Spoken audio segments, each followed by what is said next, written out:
वनवास के बाद, उसके बाद सरकार से जब वार्तालाप होने के लिए मौका मिलता है, तो जब संशोधन करना या यूपीएस के बारे में ठोस बातें करने का मौका मिलता है, तो उस क्षण में क्या करते हैं लोग, यूपीएस का समर्थन करके आ जाते हैं, यूपीएस के लिए साइन करके आ जाते हैं। अब पता नहीं फिर अगली बार जब मौका मिलेगा, पता नहीं कौन सा पेंशन का प्रावधान लेके आएंगे लोग, अगली बार पता नहीं कौन सा पेंशन का, एनपीएस आ गया, यूपीएस आ गया, अगली बार पता नहीं टीपीएस आ गया, मतलब कुछ भी आ सकता है। मतलब ऐसे ऐसे बुद्धिजीवी लोगों को हम लोग रेलवे बोर्ड में चुनकर भेज रहे हैं, जिनमें ये चीज सोचने की, निर्णय लेने की क्षमता नहीं है।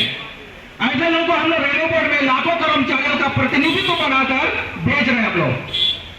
ये बड़े दुर्भाग्य की बात है। और आज के डेट में सभी कर्मचारी पढ़े लिखे हैं, कोई सीटेक, एमटेक, हाई क्वालिफाइड होकर आ रहा है, फिर भी लेकिन हम इनको चुन रहे हैं। क्या हमारी मजबूरी में फंसती है?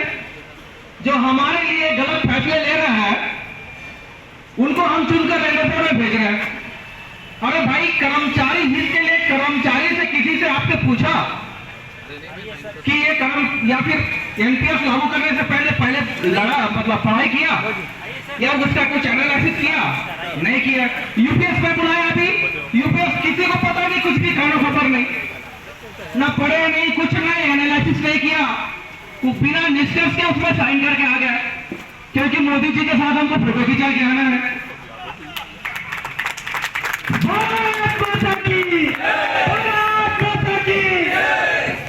अरे कर्मचारी के हित में है या नहीं है, इसको कम से कम निर्णय लेने से पहले एक बार पढ़ तो लेते।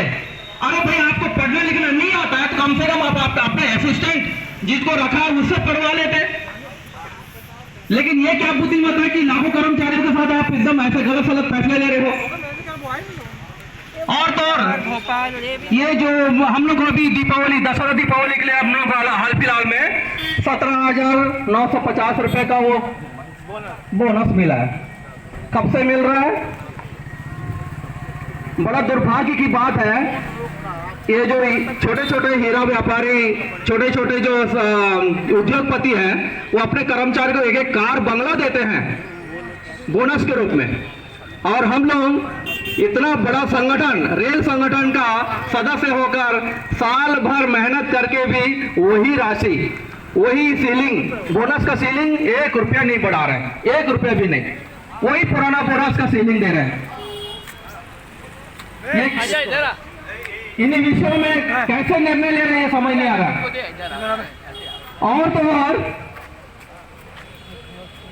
और जब 7 पे कमीशन में सरकार हमको 24,000 दे रही थी ना, हमको मिनिमम 24,000 देने के लिए राजी हो रहे थे, लेकिन दोनों फेडरेशन क्या बोले, नहीं 26,000 देंगे। ना हमको 26 मिला ना 24 मिला, कितना मिला? 18,000। मतलब वो कहावत है ना, 14 गए 26 बनने, दूबे बन के आ गए। हाँ, करो, शर्म करो, ये वही वाली बात हो गई। 14 बनने गए, 26 बनने, दूबे बनने लगता है। मतलब हमको ना 2400 मिला ना 2600 में 26,000 मिला कितना? 18,000। 18,000 पर ये सहमति दे के आए।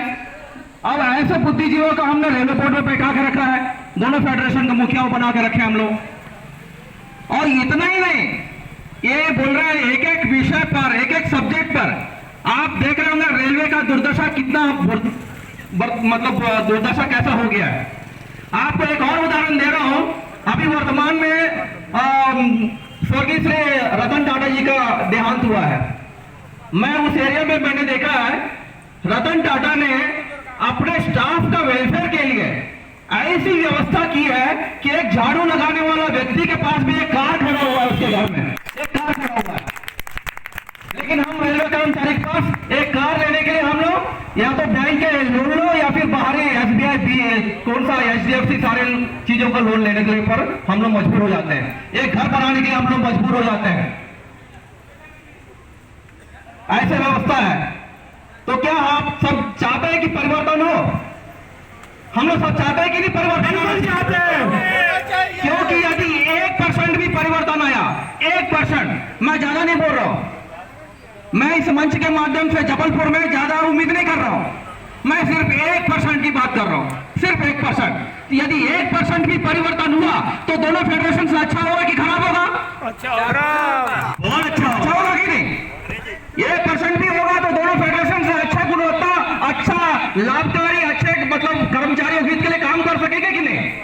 बिल्कुल कर सकेंगे। तो फिर 1% के लिए क्यों ना बदलाव लेके आए? 1% के लिए एक वोट क्यों ना लेके आए? 1% के लिए एक वोट की बर्बादी क्यों करे?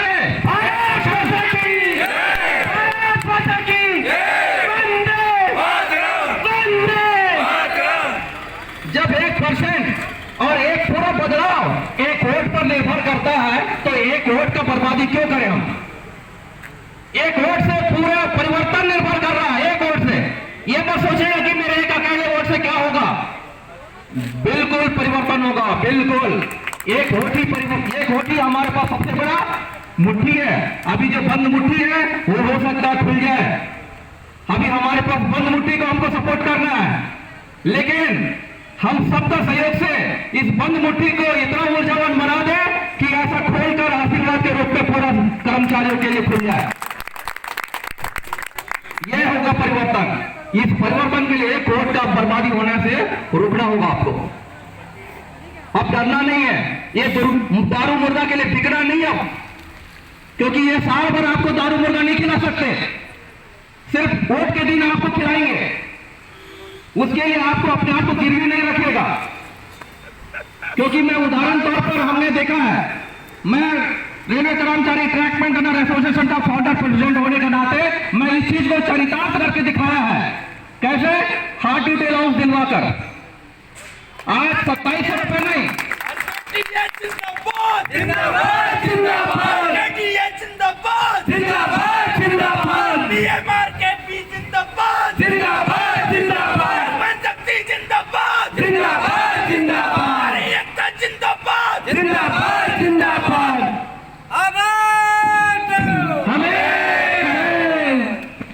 आज हम ट्रैक मेंटेनर को 2700 रुपए नहीं 3375 रुपए मिल रहा है, लेकिन हम किसी भी ट्रैक मेंटेनर से कोई दारू मुर्गा की बात नहीं करते हैं। और हम यहीं से शांत भी नहीं हुए। हमारा हार्ट ड्यूटी अलाउंस जो है 6000 रुपए बढ़ाने के लिए हमने माननीय रेल मंत्री जी से मिलकर सहमति बनाकर आए हैं अभी 18 पिछले महीने। और यही चीज के लिए 2019 में लागू होने के लिए जब पारित हुआ तो यही फेडरेशन रोक लगा दिया कि नहीं, ट्रैक मेंटेनर उतना मेहनत नहीं करता है। तो ट्रैक मेंटेनर उतना मेहनत करता है नहीं करता है तो क्या गार्ड ड्राइवर से भी ज्यादा हार्डवर्क मतलब ये है क्या? आपको तुलना योग्य लग रहा है क्या? या फिर किसी ऑफिस में बैठने वाले अधिकारी से लग रहा है क्या?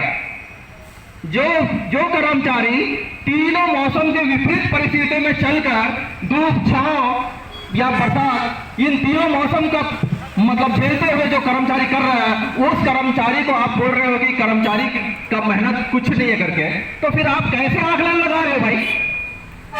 आपको आकलन लगाने की क्षमता ही नहीं है आपके पास। तो रहा सवाल ये, सेकंड मुद्दा मैं बता रहा हूं, एक हमारा एग्जामिनेशन के बारे में मैंने बोला। अभी माननीय रेल मिनिस्टर जी से मैंने बात किया था कि मैंने एक विकल्प रखा कि सर हम किसी माध्यम से यदि आरआरबी से एक एग्जाम देकर आ रहे हैं और हमारे पास क्वालिफिकेशन है, आज हम ग्रुप डी में भर्ती हुए हैं, तो क्या जीवन भर ग्रुप डी में काम करेंगे? ये कौन सी व्यवस्था है भाई? आप सेल में जाइए, SAIL authority of India limited या किसी अन्य में, आपका क्वालिफिकेशन के हिसाब से आपको अंतिम जीएम बनते तक का आपका प्रावधान रखा गया, जीएम बनते तक का। यदि आपके पास क्वालिफिकेशन है तो आपके पास क्वालिफिकेशन है तो आपका पूरा उसका मतलब अवसर मिल रहा है। लेकिन हमारे इंडियन रेलवे में ग्रुप डी में आप भर्ती है तो ग्रुप डी में ही आप रिटायरमेंट हो जाओ। ग्रुप डी में भर्ती हो तो ग्रुप डी में रिटायरमेंट हो जाओ। आज के डेट में सारे कर्मचारी जो हैं आरआरबी से आ रहे हैं, सभी हाई क्वालिफाइड है। हमारे पास सिर्फ अवसर की कमी है, और यदि हमको अवसर मिला तो हम एआरएम, डीआरएम, जीएम तक पहुंचने का क्षमता रखते हैं हम लोग।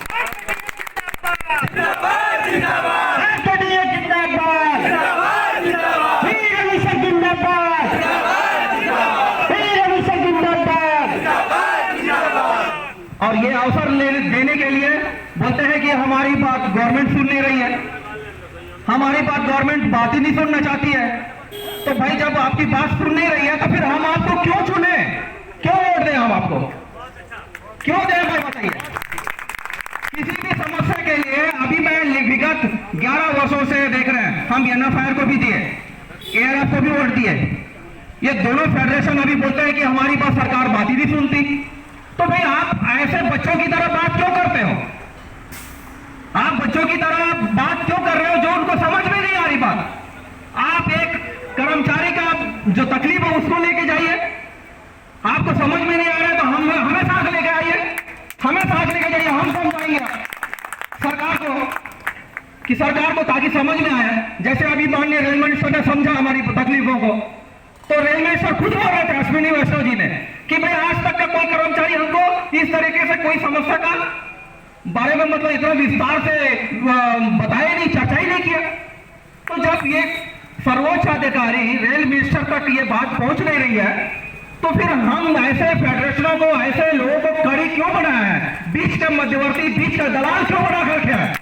ये बीच में दलाली का काम कर रहे हैं और कुछ नहीं। इनको सिर्फ ट्रांसफर करना है तो 20,000 रुपए खर्चा करो, किसी को क्वार्टर चाहिए 5 से 10,000 रुपए खर्चा करो, बस यही बनियागिरी के काम करने में लगे हुए हैं, कोई वेलफेयर का कोई काम नहीं।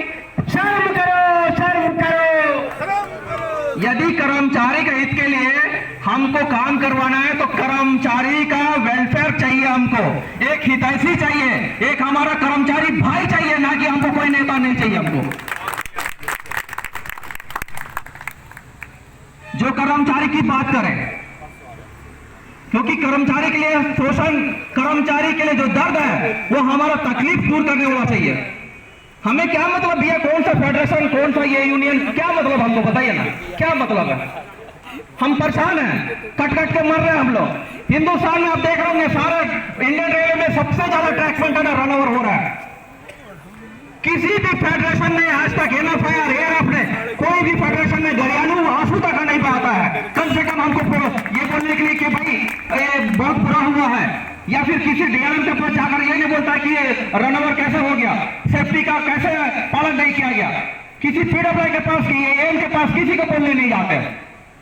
तो फिर आप किसके लिए बने हो भाई, फिर आप कौन से कर्मचारी के हितैषी बने हो। क्या हम कर्मचारी नहीं आते हैं, हम जान देकर रेलवे को चला रहे हैं, सीने पे हम अपना आहुति बहाकर हम रेल को चला रहे हैं। जब ऐसे आदमी का आपको कोई मतलब नहीं है, कोई फिक्र नहीं है, तो कोई किस कर्मचारी का भला करोगे आप, जो AC में बैठा हुआ उस कर्मचारी का, जो सुविधा लेकर लाभ लेकर बैठे हुए हैं उनका लाभ करने के लिए आप बैठे हैं, क्योंकि आप भी शांत में बैठे हुए हैं, AC में बैठे हुए हैं। आपको पता ही नहीं है कि कर्मचारी किस प्रकार से प्रताड़ित हो रहा है, आपको पता ही नहीं है कि कर्मचारी छोटे छोटा खुशियों के लिए एक छुट्टी लेने के लिए अधिकारी से कितना मतलब सामना करना पड़ रहा है। एक अधिकारी का एक दिन का छुट्टी के लिए, छोटी छोटी खुशियों के लिए, छोटी छोटी जरूरतों के लिए हम अपने छुट्टी लेने के लिए हम अपने अधिकारी का प्रताड़ना को झेलने पड़ता है हमको। फिर किस बात का है भाई यूनियन, किस बात के लिए हमने यूनियन बनाया है और काहे के लिए बनाया है। यूनियन क्यों बना है, कर्मचारी हित के लिए बना है कि पॉलिटिकल करने के लिए काम बना है, किसके लिए बना है, हमारे उद्देश्य की जय। अभी मंच पर उपस्थित सभी गणमान्यगण किसी न किसी उद्देश्य के लिए बना है। वो सारा उद्देश्य क्या है, सिर्फ और सिर्फ कर्मचारी हित है कि नहीं बताइए, है ना भाई। बिल्कुल है, बिल्कुल। तो फिर ये फेडरेशन क्यों नहीं इस बात से भटक रही है, ये उद्देश्य से क्यों भटक रहा है। जब कर्मचारी हित नहीं कर रहा है, कर्मचारी कल्याण नहीं कर रहा है, तो भाड़ में जाए तुम लोग। काहे के लिए हमारे पेट में लात मार रहे हैं आप लोग, काहे हमारे जीवन के साथ खेल खेल रहे हैं आप लोग। शर्म करो, शर्म करो, शर्म करो। ऐसे फेडरेशन है, ऐसे यूनियन का हमारे रेलवे में जरूरत क्या है, क्या जरूरत है। किसी भी समस्या के लिए भाई हम तो DRM है ना, हमारे पास GM है ना। अभी तो वर्तमान में CR रेलवे स्टेशन बोल रहे खुद समस्या के लिए हमारे पास सीधा आई है, तो फिर इनके पास जाने की क्या जरूरत, हमको जरूरत ही नहीं हमारे पास। और और क्योंकि हम इनको वोट भी देंगे तो ये आखिर जाएंगे कहां? वही रेल मिनिस्टर के पास जाएंगे। तो फिर घूम फिर के हम ऐसा क्यों जाए जब रास्ता हमारे लिए सीधा सीधा बना हुआ है? तो अभी आप बोलते हो कि आने वाले समय में हम एनपीएस में सुधार कर देंगे, सॉरी यूपीएस में सुधार कर देंगे, ओपीएस लेके आ जाएंगे। जब आप सत्ता में थे आप विरोध नहीं कर सके। आप जब सत्ता में थे आप अपनी बात रख नहीं सके। आप जब सत्ता में थे कर्मचारी हित नहीं कर पाए, तो फिर आने वाले समय में हम आपको वोट देंगे, फिर से आप हम चुन के लाएंगे, तो आपका पर कैसे भरोसा करें कि आप हमारा हित कर पाओगे करके? कैसे भरोसा करें? नहीं करेंगे, नहीं करेंगे, नहीं करेंगे, आपकी बात विश्वास नहीं करेंगे। नहीं करेंगे, नहीं करेंगे। क्या भरोसे करने लायक है? बिल्कुल नहीं है। नहीं है ना? तो फिर मैं आप सभी से इस मंच के माध्यम से चाहूंगा कि हमारी बात और हमारी ललकार, हमारी हुंकार हर एक कर्मचारी तक जाना चाहिए। हर एक कर्मचारी तक जाना चाहिए और हर एक कर्मचारी को बदलाव के लिए एक वोट का सही इस्तेमाल करने का प्रयास करना चाहिए। और बदलाव लाने के लिए हमको एक मुट्ठी पर एक वोट देना जरूरी देना चाहिए। हमारी एकता जिंदाबाद, जिंदाबाद जिंदाबाद। इसके लिए मैं आप सभी गणमान्य जनों से चाहूंगा कि परिवर्तन लाने के लिए आप अधिकतम से अधिकतम प्रयास करें, क्योंकि हमारे पास समय की कमी है। अब हमारे पास मुश्किल से 15 से 20 दिन बचे हुए हैं। आज कितना तारीख हो गया? 14 तारीख। 14 तारीख, मुश्किल से 20 दिन बचे हुए हैं। आपको परिवर्तन लाने के लिए 20 दिन में आपको एडी चोटी सर्वोच्च परिश्रम करना होगा। और हम ठान लिए हैं कि हम अपना परिश्रम लाने के लिए, ये बदलाव लाने के लिए हम हर वो सर्वोच्च स्थान, हर वो सर्वोच्च परिश्रम करने के लिए प्रयास करेंगे।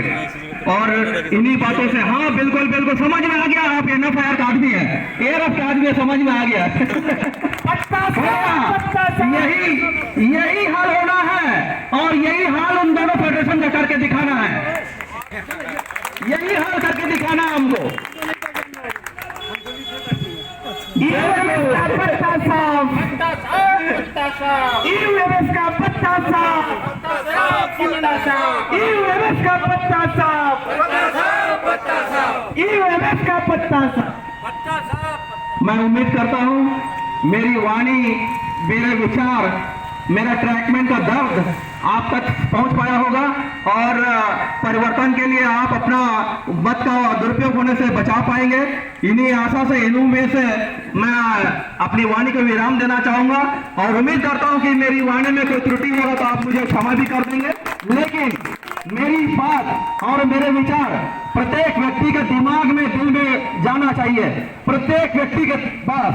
तभी मैं समझूंगा कि हाँ मेरी वाणी से कोई फर्क पड़ा है और हम सब मिलकर एक परिवर्तन लाने के लिए एक मुट्ठी में, एक मुट्ठी बाली में पश्चिम मध्य रेलवे कर्मचारी संगठन को जिताने का प्रयास करने के लिए, हर एडी चोटी एक करने के लिए संकल्प लिया करके समझूंगा मैं। जय हिंद, जय भारत।